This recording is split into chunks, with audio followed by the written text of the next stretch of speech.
nervous about where he is today. And he'll say, why? Well, Ari was in Gaza, he had a gun. He was in the West Bank, he had a gun. He had other guys with guns and more ammunition. Now he's living near Harlem with no gun. Where should I be more nervous? Without further ado, let me introduce our main speaker tonight, someone who takes time from an incredibly busy schedule to come and share some words with us. Dr. Resnick moved to Los Angeles on his temporary mission in August of this year. He's brand new to the consulate, and we're very fortunate to have him. He served in several other foreign missions. He served in Senegal. He served in Bulgaria as the deputy head of the missions there for the state of Israel. He's worked in the Department of Foreign Affairs for the state of Israel, working a lot on the UN affairs, writing a lot of the work and speeches, heading many delegations to the UN, which, as we all know, is not the friendliest body for the state of Israel, but to have someone of his caliber to do that is amazing. Uri got his PhD from Hebrew University in 2005 in International Relations. He has written many papers, one in August on the post-Palestinian conflict and what it means. He has a book coming out this year on the dynamics of conflict that will, I'm sure, tell it all. He is an international scholar. He's an international politician. He has contributed significantly to the state of Israel as a really servant of the country. He moved to Israel in 1988 from Ottawa. So he is a Canuck from birth, and obviously joined the Army as well, in Givati as well, and the reconnaissance unit, special unit of Givati is similar unit as Ari, but a little bit more defensive, shall I say, or offensive, but very clearly really climbing the ranks of the Israeli Foreign Ministry. This was the first time I met him, but when I spoke to Caroline at the consulate, and we've become fairly close with David Siegel, the Consul General, who I think is doing a tremendous job representing the state of Israel in Los Angeles, she said, you're going to like this guy. This guy is great. He's smart. He's great to work with. So you can know you have people that sing your praise already in the consulate. So without further ado, Dr. Uri Resnick. Thank you for that very warm introduction. And thank you, Ari, really. I think it's certainly a badge of honor for you, everything that you've done and everything that we've seen. But if I may, not to detract from the credit from you, it's also a very great badge of honor for your parents, that they brought you up that way.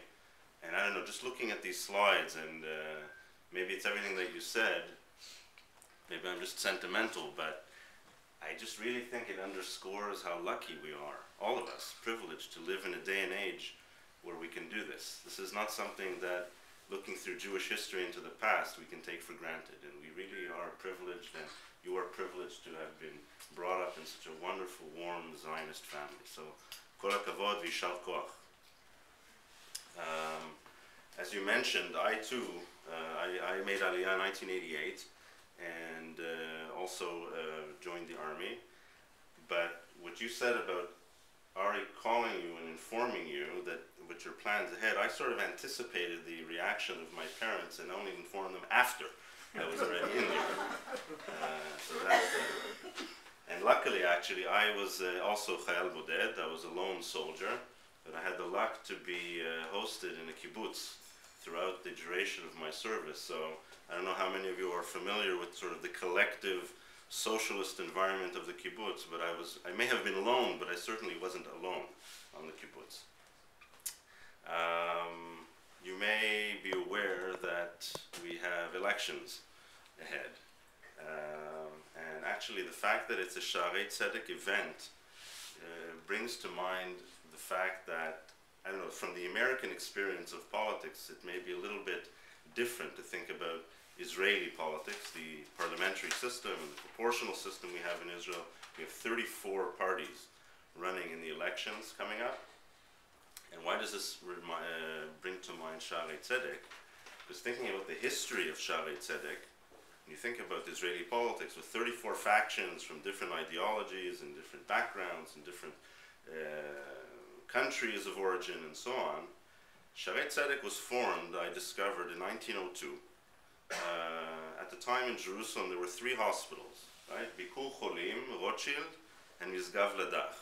And what happened is, the people on the board of Bikur Cholim, who were of German or Dutch descent, I think found themselves rather unceremoniously outside the board. And so what did they do? They decided to found a new hospital, Shaare Zedek, and this is the origin of that. So as Kohelet said, En chadash tachat hashemesh, right? There's nothing new under the sun. Maybe a few words about what's going on in Israel and the current state of affairs. I think, okay, looking and following the polls on a day-to-day basis, you can sort of get a grasp of if the polls are correct insofar as they are, where things are headed. And probably, irrespective of exactly what the ultimate results will be, I think what all of these polls have shown, in fact what recent election cycles in Israel have shown, is that the fundamental dynamic of Israeli politics has been pretty constant for the past, I would say, decade or two, in that there is a very strong core of mainstream opinion as reflected in Israeli politics, both left and right of center, that is in favor of the historic compromise of a two-state solution. This is something that wasn't the case prior to the mid-1990s, but since then, since probably the first Netanyahu government in the 1996 election, this is something which has solidified and kind of coagulated in Israeli politics. So this big historical divide, the huge debate that was raging and informing Israeli politics for so long, it's essentially, it's a non-issue almost. The question of two-state solution, yes or no. So where, nevertheless, are there still disputes or discussions or the political divisions? There are some minor divisions over the emphases that are placed, but I think ultimately this political reality in Israel, which is likely, again, if the polls are right, to be reflected again in the results, reflects the fact that most people in Israel, at least in the mainstream, have realized the basic simple point that it takes 2 to tango, and that if we're trying to extrapolate from the results of Israeli elections and the Israeli political system and onto Israeli-Palestinian or Israeli-Arab relations, really the answer is not to be found in the Israeli political system, because there the answer is already there. If a credible agreement or a credible solution were to be presented to the Israeli public, President Peres said this recently, the polls reflect this consistently, not only for weeks but for months and years. No one really has any genuine question, in Israel at least, that this would fly with flying colors in the Israeli public opinion and ultimately in the Israeli political system. And so the trouble is that on the other side, on the Palestinian side, we have a severe problem. We have, first of all, a bifurcation in his Palestinian politics. You have a division of control between Gaza, run by Hamas, a terrorist organization, and Fatah in Ramallah. But even Fatah in Ramallah, the moderate camp, when we look at what prior Israeli governments have offered the Palestinians, in earnest, genuinely offered, real offers, not for public consumption and not rhetoric, but in discreet, behind-the-scenes negotiations. So there's no question as to the credibility of those offers, whether it's by Prime Minister Barak in 2000 or Prime Minister Olmert several years ago, which is, I think by all accounts, as far as any conceivable Israeli government really could ever offer.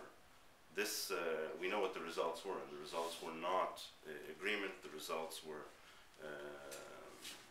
in the first case, the eruption of, or the instigation rather, of the Second Intifada, and in the second case, this refusal to take the offer up.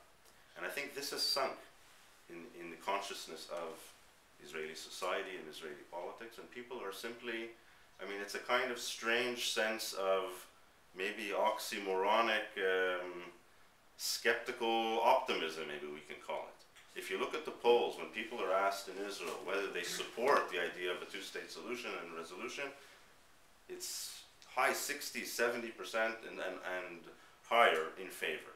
but when they're asked then following that, do they think that it's going to happen? Very, very low numbers. So there's a willingness to do it, but a loss of faith that it is feasible or possible. And that loss of faith is reflected in what we see on the other side, unfortunately. And it's not just, and even maybe primarily, a question of the official positions of the Palestinian Authority. It's not just about that, it's much deeper. It's what we see when we look in the Palestinian media on a day-to-day basis. It's not something you have to nitpick and choose. There are organizations which monitor Palestinian media on a day-to-day basis, and it's simply, for lack of a better word, I would say horrifying to an Israeli sensibility or a Jewish or even a Western sensibility to see the kinds of things that are said, not by marginal elements, by mainstream Palestinian media and by mainstream Palestinian officials, from President Abbas to Prime Minister Fayyad and down. And it's in the school books. And so if you're looking at, in my scholarly hat, I am a scholar of territorial conflicts. And we look at conflicts over long periods of time. And one thing you look for is the trajectory. Okay, things are bad now, but maybe they're going to get better. When you look, step down, you dive down deeper than what the rhetoric, the political rhetoric says, and you look at what's at the social level of the blogs, the level of the street. What you see there is a deliberate attempt, a premeditated and deliberate attempt to inculcate increasing hostility and intransigence. And it's very difficult to see signs of change in that regard, and that's a little bit discouraging. On the more encouraging side, we've seen a lot of strong economic growth. And this, again, in a scholarly hat, we know to be probably the most important single factor, putting aside these cultural and political issues, which can improve the situation. We know, looking at conflicts in different areas, in different regions, in different times, that there is a negative correlation between economic development and a proclivity towards violence. This is an empirical fact, and the fact that there has been such strong growth in both Judea and Samaria, and Gaza for that matter, in recent years, is also with the very strong cooperation of the Israeli government, and it's deliberate. It's something that the Netanyahu government in particular has put a lot of energy into doing, whether it's with relaxing security considerations or measures such as reducing roadblocks or removing roadblocks, encouraging the establishment of power centers or international development projects, improving the infrastructure, roads, and the electricity grid and so on. All of these things ultimately translate into really high levels of growth, and anyone who goes to Ramallah or even Gaza will see high rises going up and shopping malls in Gaza and in Ramallah, and really it's different from the way it was even several short years ago. That is very encouraging. I guess maybe just another brief word or two, zooming out a little bit to the region. I wish I had some encouraging things to say in that regard, but anyone following the news and the headlines in the last 2 years knows that we're just witnessing the very beginnings of what appears to be a major historical shift in the Middle East. Tectonic shifts along ethnic lines and cultural lines, and we see it in Syria, fracturing Libya, which has basically fractured apart into separate regions of sectarian conflict. Iraq, a very tenuous situation, and also we're seeing an upsurge of violence. And Egypt, of course, which has seen the emergence of an Islamic regime, which thankfully, and this is of course a cornerstone of Israel's strategic posture in the Middle East, and it's also a vital strategic concern to Egypt. So thankfully this government has not only upheld the Camp David agreement until now, but has played and continues to play a constructive role with regard to Israel's, let's call it, relationship, if we could call it that, with Gaza. So there's this tenuous situation, but again, it's a big concern because, of course, the Camp David Accords from 1979, this was a watershed event which is still I would say, the kernel both of Israel's security, but also of the foreign policy of the United States and of the West. When it looks at the Middle East, everybody understands the importance of that. And unfortunately, the reality today in the Sinai Peninsula is such that there is a very big challenge there and difficulty for the Egyptian government to maintain order there and to prevent the infiltration of global jihadi elements, Islamist elements, and terrorist elements. And we've seen some of that actually translated into terrorist acts. Hopefully the measures that Israel has taken to establish a very serious barrier along that southern front has assisted and will continue to assist in stemming that. So, after all that rosy news and rosy picture, maybe I'll just tell you, to sum up, if I may, a story. It's a personal story from my own experience, which kind of parallels Ari's. I moved to Israel, as I said, in 1988, and I joined Givati in February of 1990, which, as you may recall, was the height of the first Intifada. And we spent many, many long months, most of my service actually as an enlisted soldier in Sadir, not in the reserves. For those first 3 years we spent in Gaza and in Judea and Samaria, different places.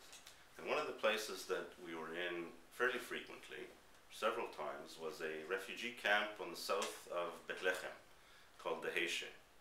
And in those days we patrolled it, and we were doing what infantrymen do in places like that during a period such as the First Intifada. So this was a combat situation in a particularly difficult place, and that was sort of a memory or a picture that I had. When I finished my service, I went and studied at Hebrew University and lived in Jerusalem. And in the midst of my studies, I decided I want to learn Arabic, spoken Arabic, and I was, as a student, as a lone student, I was a lone soldier, then I was still a lone student, strapped for cash, and I was looking for ways to study Arabic. And it turns out that there was a wonderful program offered by Bet Ber. It's a college which involved Israeli students. This would have been in 1997 or so, mid-1990s. These were the Oslo years. Let's call them the good years, or the years of optimism and relative Israeli-Palestinian cooperation. And this program had Israelis who wanted to learn Arabic and Palestinians from Judea and Samaria who wanted to learn Hebrew. And the program was a joint one. We would split, each group would learn the other language, but then they would also put us together and sort of to share experiences and so on. One of the experiences we had was them coming to us to have tzedek pituach, to the beach, to the marina, to sit and have hummus and whatever, or at a pizzeria. But the other part of the time, we went to Judea and Samaria. We went to Ramallah, we went here, we went there. One of the places we went was the Heishe, the same corner of the same refugee camp, where there was a little hummus place, and we were sitting there, Palestinians and Israelis, having hummus in the Heishe, which several short years before, it's a matter of 5 or 6 years maybe, I was there in a completely different situation. It's kind of surrealistic, the Middle East, the way things change. Fast forward a few years ahead, and you're back in the second Intifada, which is much worse than the first. And the Heishe is back the way it was, and as a reservist, I also spent time in Judea and Samaria, and Jenin, and in other places. What's my point? My point is, even when things look really dire and grim, they're amazingly fickle. And I think in the Middle East especially, things can change so quickly, for the worse, but also for the better. And I think that looking at Israel and Israel's progress in these last 65 years, no doubt that there's a lot of challenges, and especially in the last months and several years with everything going on in the Middle East and the Arab Spring and so on, things look as difficult as ever. But I think we look at some of the experiences that you had and that many others, soldiers and others, have in Israel, and you see what Israel has achieved. And it's not just that Israel is a success story. It's really miraculous. It's really miraculous. You know, we're an OECD country, one of the few non-European countries in CERN. We've got 10 Nobel Prizes. We're winning international film festivals and number of startups and innovation indices and you name it. Just about in every field of cultural or scientific or technological endeavor, Israel is at the top, notwithstanding all of these challenges. And I say again, if you look at our political map, and again, whatever actually happens at the ballot box, that fundamental core of mainstream Israeli society that is just waiting for someone on the other side to stretch out an open hand. And once they do, and I personally believe that they do, we are the skeptical optimists after all, then I think we will have the basis for a more stable solution. Okay, so if anybody has any questions, I'd be happy to answer. So you showed, or at least you spoke about the past and what was going on, and a little bit about the present, and you ended by saying if there will be a hand extended on the other side, we all know that if there will be, everything will be good. Do you see any other solution?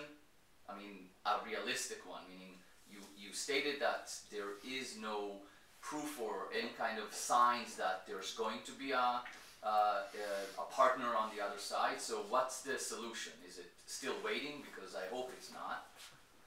Well, the title of the book that's coming out soon is The Dynamics of Asymmetric Territorial Conflict, The Evolution of Patience. So maybe that's your answer. The answer basically is yes. Yes, wait, but don't just wait and stay in one spot. Wait whilst you, and this isn't just rhetoric. This is really what we are doing, notwithstanding all of the vitriol you'll hear about us, I mean the Israeli government, turning every stone that you can and every real opportunity you can for a breakthrough. While, and this is again, it comes back to that most important thing, making sure that economic growth progresses on the ground. That is the single most important thing that can be done. Not at the expense of political dialogue. If there will be a basis for political dialogue which will be without preconditions, which will enable Israel to sit at the table and raise all of its issues and let the Palestinians raise all of their issues and all of their concerns in a genuine spirit of genuine dialogue without preconditions, then that will happen. As soon as the Palestinians are willing to, that would happen. As long as that doesn't happen, we have to make sure that we have to put all of our efforts, or as much as we can, into ensuring that there will be strong economic growth on the other side and as much cooperation as possible. You might not be aware, and I think most audiences in America and in Europe aren't aware, of the extent of actual on-the-ground cooperation that does exist. It's actually very widespread, not only in security affairs, where it's clear and spoken about in the press, but when it comes to joint water commissions, when it comes to the joint electricity grid commissions on both sides, Palestinian and Israeli officials, in the height of the Intifada, sitting down and discussing and finding solutions, practical solutions for where the sewage is going to run. These are things that have to be answered on a day-to-day basis. That actually goes on. And you have more than 50,000 Palestinians working in Israel today. These things, these processes, these day-to-day life processes have to keep going on whilst we look for a diplomatic solution. But ultimately, it is also a matter of having the patience to wait for that to bear fruit. Isn't Iran more of a threat than the Palestinians? Yes. I should have maybe said a few words about Iran, that's true. It's just that so much has been said about it. Look, the truth is, the answer is yes, it is. It's an existential threat, whereas the Palestinian issue, again, I think notwithstanding some of the rhetoric that you hear about the specter of a one-state solution and so on, because of a building here and a road there, in my humble opinion, that is just not a realistic threat, let's call it. I put it this way, again, in my scholarly hat, I don't know of a single case in history where a state involuntarily annexed populated territories. I don't know of such an instance. I don't see that as a realistic thing to happen in Israel. So I don't see that as so dire. Iran is an existential threat, and as our Prime Minister made very clear at the General Assembly several months ago, where he drew a red line, it's about 3 or so months since, the uranium hasn't stopped being enriched in Iran. in those 3 months, and it's true that the sanctions are hurting the Iranian economy, and this is a severe economic crisis in Iran, but it's equally true that that uranium keeps getting enriched. And so that process is coming to a head, and probably in coming months, something is going to have to give. Thank you first for your talk, it was great. First question is, it would be interesting to hear from you from both, I guess, government and scholarly standpoint in how economic growth, specifically in the Palestinian territories, will facilitate the peace process, because that's kind of the indirect correlation you're drawing. And second, I'd like to hear, you discuss the partnerships between these higher level Israeli companies and government-related issues in the Palestinian territories, water and electricity and all of these services. But it sounds like the population is what's preventing the government from actually moving forward in the peace process because of the education system and the media and things like that. So leaving no stone unturned, what is the Israeli government doing formally as public diplomacy to the Palestinian people? Not the high-level people, but the people on the ground.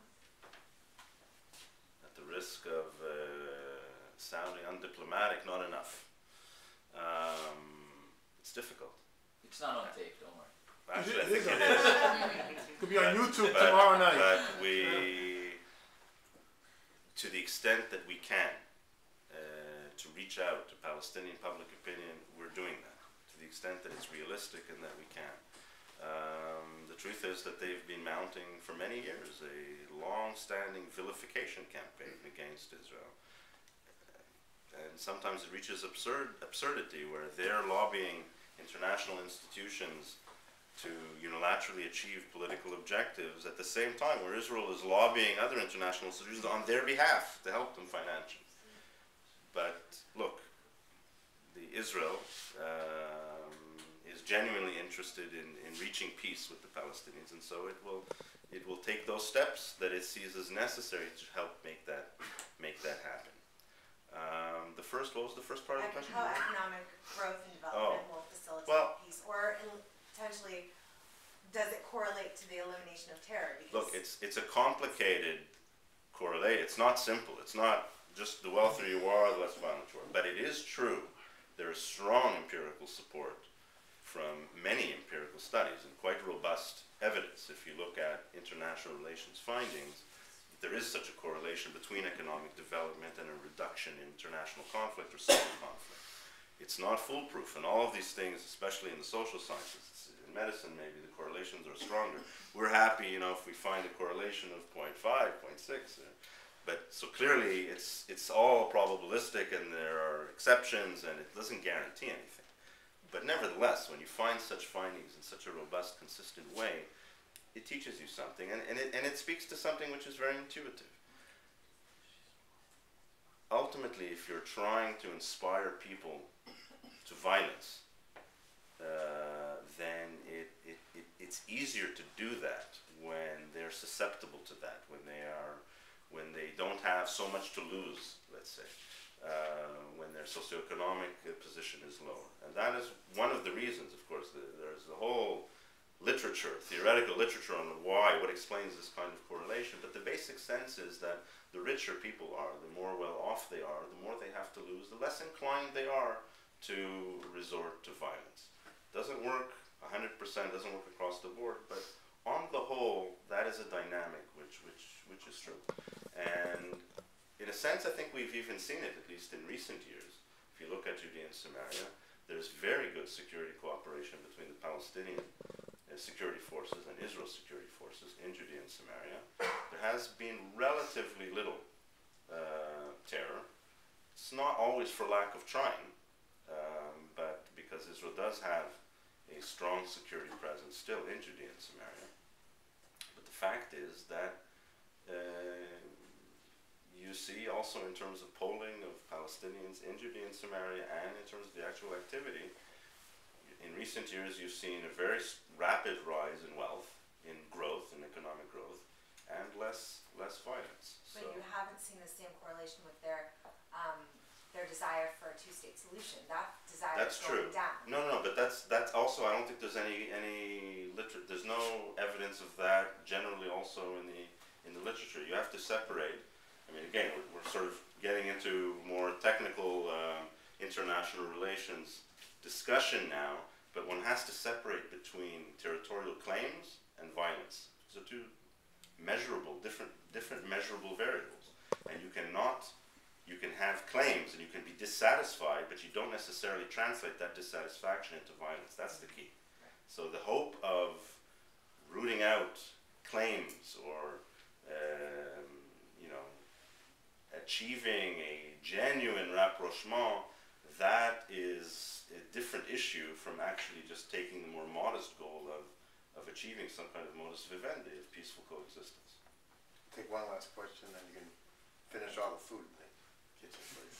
How do you think President Obama is doing? Maybe